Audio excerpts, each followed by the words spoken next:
Hey, thanks for checking out another review. Today we're looking at the Rokinon 85mm 1.4 aperture lens. This particular one is for Nikon. You can get it for Canon and Sony as well, I believe. This is an off-brand. Rokinon is not, a hugely known brand. This is, I believe, manufactured in Korea.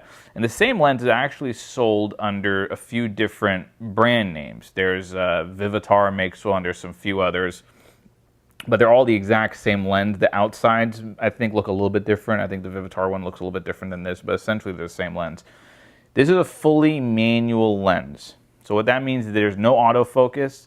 It does not communicate electronically with your camera in the autofocus or aperture settings. So you'll be focusing it manually. You can also dial in, your aperture settings here. Once you have your aperture settings set up here, then your camera can communicate and make some adjustments. This particular one, there's two different models. One has the electronic sensor, one does not. This one does, and you can see the little buttons right here that communicate with the camera. So what this one has that the non-communicating lens does not is that as you're manually focusing, when you're in focus, your little dot through your viewfinder will come on, just like it does when you hold down your button halfway and then autofocus kicks in, and then when it locks, the little green light comes on. This will still have the little green dot. So it's a nice focus assist. If you're not used to focusing manually, it's a little bit tricky. So with this one in particular, you'll at least, your camera will be helping you, telling you, okay, manually focus, but I'm gonna let you know when you got it locked in. So that's what this one will do. 85 millimeters is a fantastic focal length for portraits. It's a very popular portrait lens.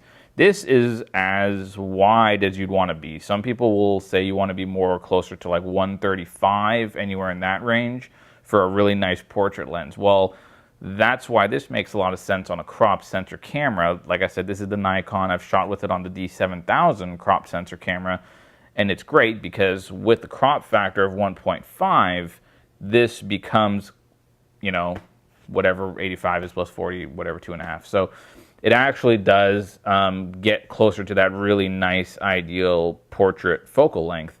And on the other hand, the 1.4 aperture also makes it a really nice portrait lens because the larger your aperture can be, the more blurred out your background will be. And then that's ideal for portraits. You're really going to like that. It's going to give that kind of creamy look. And even as far as the quality of the bokeh, as they call it, the quality of the blurriness in the background, it's really nice. It's surprisingly nice for how low cost and inexpensive this lens is. It's relatively inexpensive. It's about $300 or so, which if you price out any 85mm 1.4 lenses from the major manufacturers is about probably less than 1/2 of the price of a major one. Of course, you're giving up autofocus and a lot of other auto features and stuff, but picture quality on this is very, very, very good. I'm not going to say it's quite as sharp as like the Nikon 85mm or anything like that from Canon, but it's very sharp. It's really, really a great use lens. One tip that I would give you, even though it goes to 1.4, don't shoot it wide open like that because you're going to lose some of the sharpness. So the more closed down you can make the lens, the sharper your picture is going to get. So you got to find that happy balance, because obviously if you close it down all the way and go to f/22, well then you have no blurred background. So what was the point? So you want to find that happy medium. So sometimes getting even just like from anywhere from the 2.8 to 5.6 range is pretty decent. You're going to get a much sharper picture and still have the nice bokeh in the background. Build quality is really nice. It's metal, it's heavy, it feels beefy, and it looks the part of a nice lens.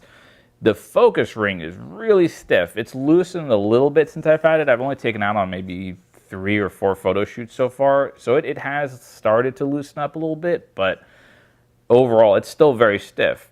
That might be a good thing in the sense that, you're making slow, steady adjustments. So some people may like that because it gives you more precise control as opposed to if it was just spinning freely. Others, it might be too stiff. You want to be able to do it faster. So again, it just depends on your shooting style and what the situation is. If you're doing a portrait, chances are you have time. You're not run and gun shooting for a portrait. So For me, I like the stiffness of it. I like that it's a little bit tighter because I feel like it's giving me a little bit more tighter control on it.